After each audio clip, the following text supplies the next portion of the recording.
ಹೊನ್ನಣ್ಣ ಇದಕ್ಕೆ ಹೋಯ್ತಾ ಇದ್ದ, ಅವ್ರ ಕಾನ್ಸ್ಟಿಟ್ಯೂನ್ಸಿಗೆ ಹೋಯ್ತಾ ಇದ್ದ, ಭೇಟಿ ಆದ ಅಷ್ಟೇ. ಹೊನ್ನಣ್ಣ ನಮ್ಮ ಲೀಗಲ್ ಅಡ್ವೈಸರು ಅಲ್ವಾ, ಲೀಗಲ್ ಅಡ್ವೈಸರ್ ಅಲ್ವಾ, ಮತ್ತೆ ಅವ್ರ ಜೊತೆ ಚರ್ಚೆ ಮಾಡ್ತೀವಿ, ದಿನ ಚರ್ಚೆ ಮಾಡ್ತೀನಿ ನಾನು. ಹೊನ್ನಣ್ಣ ವಿಶೇಷವಾಗಿ ಬಂದಿಲ್ಲ, everyday is discussing with me. ನಾನು ಮೈಸೂರಿನಲ್ಲಿ ಇದ್ನಲ್ಲ, ಅದಕ್ಕೆ ಬಂದಿದ್ದೆ. ಹಂಗೆ ಅವ್ರ ಕಾನ್ಸ್ಟಿಟ್ಯೂನ್ಸಿಗೆ ಹೋಯ್ತಾರೆ.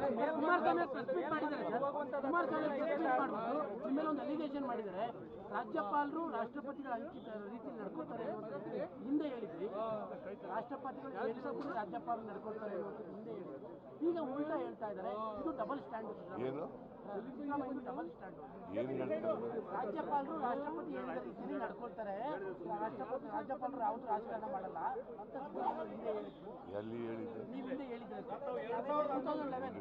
ಶ್ರೀ ಕುಮಾರಸ್ವಾಮಿ ಬರೀ ಸುಳ್ಳು ಹೇಳೋದು, ಅವ್ರಿಗೆಲ್ಲ ಉತ್ತರ ಕೊಡೋದು, ಎಲ್ಲಕ್ಕೂ ಉತ್ತರ ಕೊಡಕ್ಕೆ ಹೋಗಲ್ಲ. ಅದನ್ನೇ ಹೇಳಿದ ಕುಮಾರಸ್ವಾಮಿ ಹೇಳೋದಕ್ಕೆ ಉತ್ತರ ಕೊಡಬೇಕು ಅಂತ ಎಲ್ಲಿದೆ?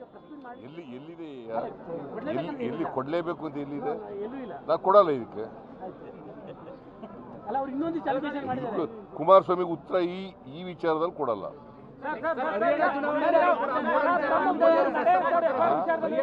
ಚುನಾವಣೆಯಲ್ಲೂ ಸಹ ಮೂಢ ವಿಚಾರ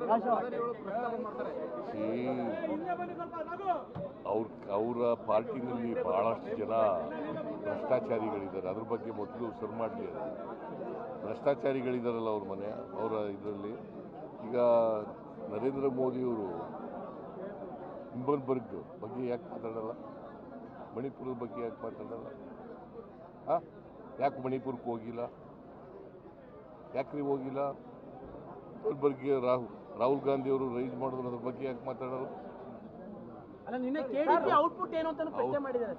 ಕೆಡಿಪಿ ಔಟ್ಪುಟ್ ಏನು ಅಂತ ಪ್ರಶ್ನೆ ಮಾಡಿದ್ದಾರೆ. 8 ಗಂಟೆ ಸಿದ್ದರಾಮಯ್ಯ ಅವರು ಮಾಡಿದ್ದಾರೆ, ಅದ್ರ ಔಟ್ಪುಟ್ ಏನು? ಏನು ಔಟ್ಪುಟ್? ನಿಮ್ಗೆ ಹೇಳಿದ್ನಲ್ಲ, ಅವ್ರು ಕೇಳಿದ ಉತ್ತರ ಕೊಡಲ್ಲ ಅಂದ್ನಲ್ಲ ನಾನು. ಇದಕ್ಕೆ ಉತ್ತರ ಕೊಡಲ್ಲ. ಔಟ್ಪುಟ್ ಏನು ಅಂತ ಕೇಳಿದ್ರೆ ಏನಂತ ಉತ್ತರ ಕೊಡೋದು?